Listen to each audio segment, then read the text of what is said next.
Hi, this is just a quick video about a problem I've had with my Swiss-made fly reel.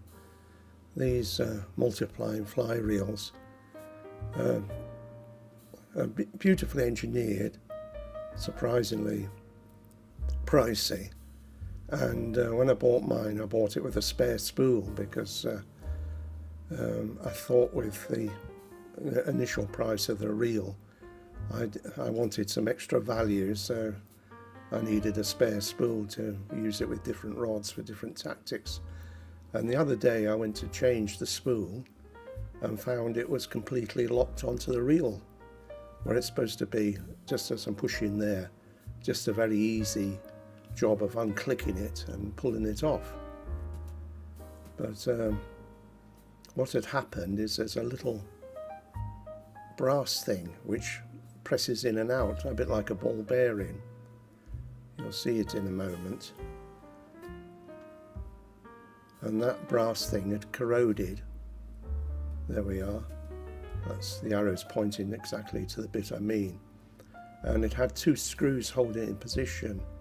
And I found by removing one screw, it enables me to remove the reel. If I have both screws in, it's an almighty fight to remove the reel. And I think this is a bit of a design issue. It's a case of making things a little bit too refined.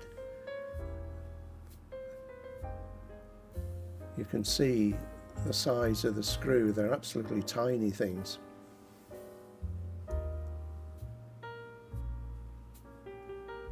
You pay quite a lot extra for a spool, and then if you want it anodized in anything other than red or black, that's another 60 euros, which is again a bonkers amount of money.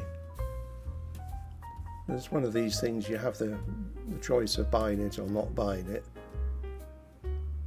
There's another little spring which is, I think, fairly vulnerable. That's to do with the check click mechanism. You can see the speed it winds line up, and it's 4.5 times to 1 ratio. They provide an Allen key, and you can remove the spool for lubrication and so on. Well, not the spool, the cover for the multiplying gears.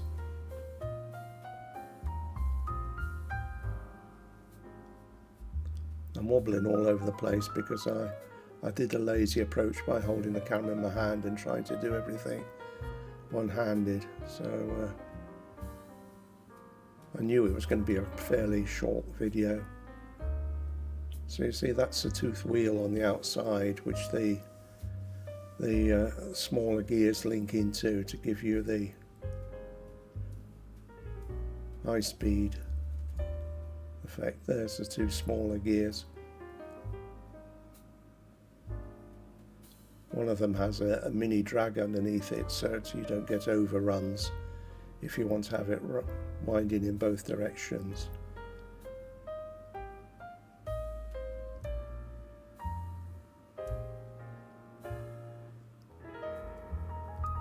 See, it all fits together very well. They make it out of an alloy which is one step up from the standard alloys that fly reels are made from, which apparently is a lot harder to engineer.